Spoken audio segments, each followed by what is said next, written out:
a sad one. And then finally, with what is probably one of the bigger follow-ups in all the things that we've done here on the channel so far. We've actually gotten a lot of hits on the video for Joby Aviation. And with a follow-up of what's going on with the folks at Joby, we're going to shoot it right back to Corey. Yep. And... Yeah, you got it? Ready to go? You are ready to go, sir. So, yeah, so just to tag and kind of spend a little bit more time at the end of our 7-minute summary on this thing. We talked about Joby Aviation multiple videos ago. It's been a pretty big hit. We've been interested in air taxis and electric air taxis and VTOL aircraft and electric VTOL aircraft and technology for a while anyway, and this seems to be something you guys are quite interested in as well. And so here we go with the latest news from Joby. Literally from this morning, I found this. Joby Aviation will merge with an SPAC, so a special purpose acquisition company. We talked about this in the previous video that's was going to be what they were going to do. It's been announced that it's been finalized. It's called the Reinvent Technology Partners. And a deal out of California for the California-based company Joby. It's for $1.6 billion in cash, and resulting in a post-monetary valuation of the company at $6.6 billion. This is only going to continue to let them continue on their way to making this thing actually work. As we mentioned in that report we showcased a while back about from Lufthansa. Joby is kind of the leader in worldwide electric air taxi technology, VTOL stuff right now. And along with that, they've also released their first video of the actual aircraft flying in flight. They've been keeping their operation under wraps actually since 2009 when this guy started this company. But now it's really picking up speed with the military and of course SPACs, and really actually now securing capital to make this thing really come to life. And they got a video now we can check out, and it's pretty cool. It looks like it works just fine. I mean, obviously it's testing still, but it's working. So. And stop on that because we're 5 minutes and 40 seconds. We made it through the 7-minute summary, and we're under time on that, by the way. Boom. There it is. All right, so here's another thing. Also, I am predicting that Joby is going to go a lot further than just this $1.6 billion that they've raised, because they also have a confirmed order from United Airlines that would be operated under Mesa for providing air taxi service in the not-too-distant future after this thing proves out. And that's why we're going to take a little bit more time here to just kind of break into the conversation about Joby, because... I think they're gonna make it. Yeah, it's as we said, as we talked about in that report. That report also had an analysis of how much capital it would forecast to take to make something actually come to market in this day and age with the state of everything. And Joby's way over that threshold. I think it was 700 million, or to just kind of make something happen. And Joby's way above that, obviously. And the partners they have, if you guys recall, they're partnered with the Air Force, U.S. Air Force. They're partnered with Intel. They're partnered with Toyota now. I think there's another one too. Geez. Uber, of course. I forgot to mention that. They're partnered with Uber.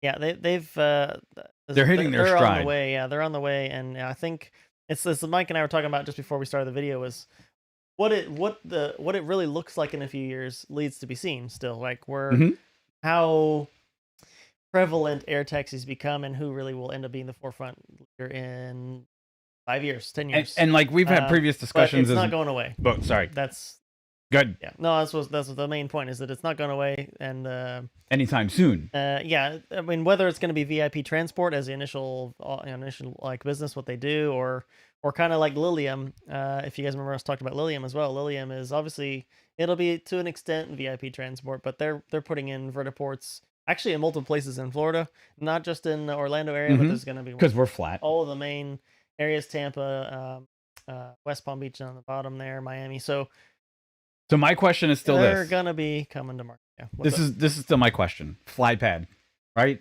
What's that? It's Flypad. That's what I'm gonna coin this term now before anybody else does. Okay. Because the interface on this device is one of the biggest things that I think is going to be challenging towards them making the jump from being a commercially available aircraft with a pilot manipulating the controls to these automated taxi services that are basically going to be Flypad devices, right?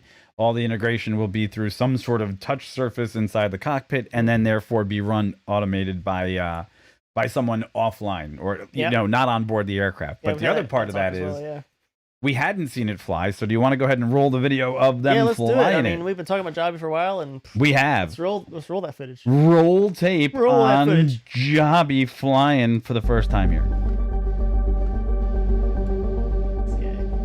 Yeah, I don't know about what's up with the shirt, but This guy looks like he's gonna rob the joint. Just saying. When this video goes, I mean, obviously we're watching it too, but watch. There's a close up of the nacelles in the front. They tip. Coming back into the airframe, but it's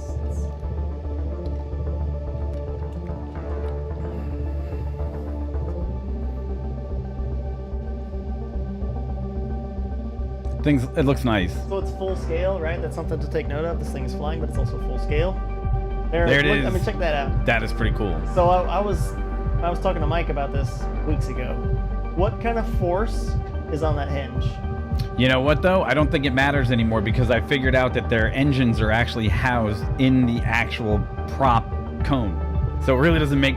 Yes, I know what you're talking about on the hinge itself, but the fact. I don't mean there's a shaft there with like a knuckle gear or anything. I mean like just the hinges themselves, the force, the lift force is going through that hinge.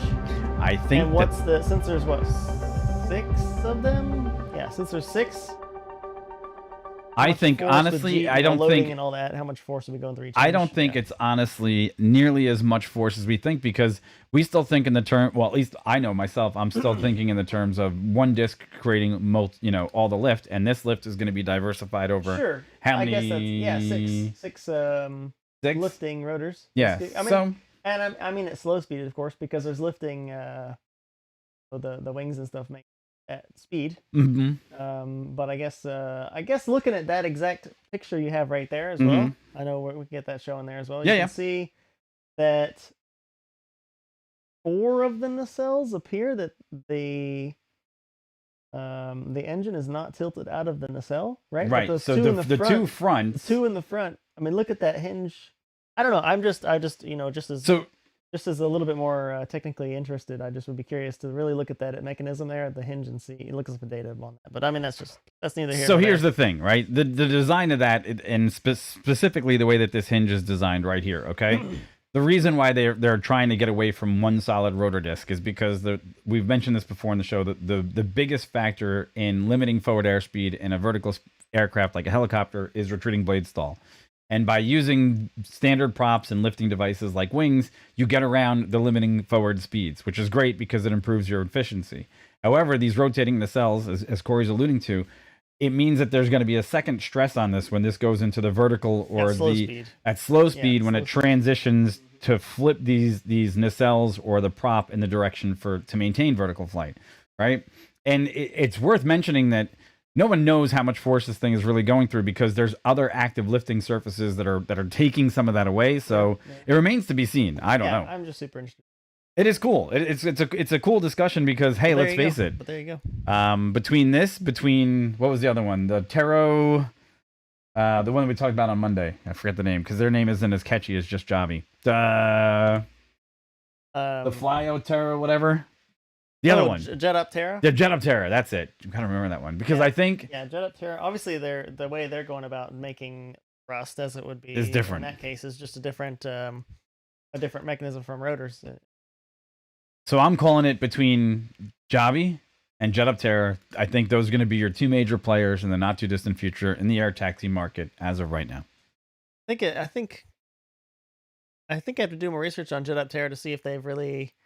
What their business model looks like, if they've actually got like capital coming in to step in. Right. And I guess that's what I was going to say about Lilium. But while Lilium is doing a lot of very small ducted fans, like a whole lot of them built into the wing, that's what I mean. That's what I'm saying. Like I'm liking what I'm seeing in Joby. Obviously, I'm really so is a whole bunch of other people. Yeah, I'm really enthusiastic because the way that theirs works, it seems to be more practical right now. It's a bit more traditional with a new spin on it, and I don't. Again, I'm not throwing puns out here on purpose, people. I'm just saying, when you look at it, it's like, okay, yeah, that should fly. It doesn't make you think, why is this thing like flying? Oh, that's too funny. Okay. Anyway, here we go. I had to. Anyway, here we go. Because it was there. Here we go. All right, so. With that said, hey guys, remember we're trying to get this information to you. So if you get a chance, like, subscribe, and go ahead and hit that bell so you can be notified the next time we go live, and the next time we drop what is going to be a world premiere video. Obviously, Roscoe's totally excited.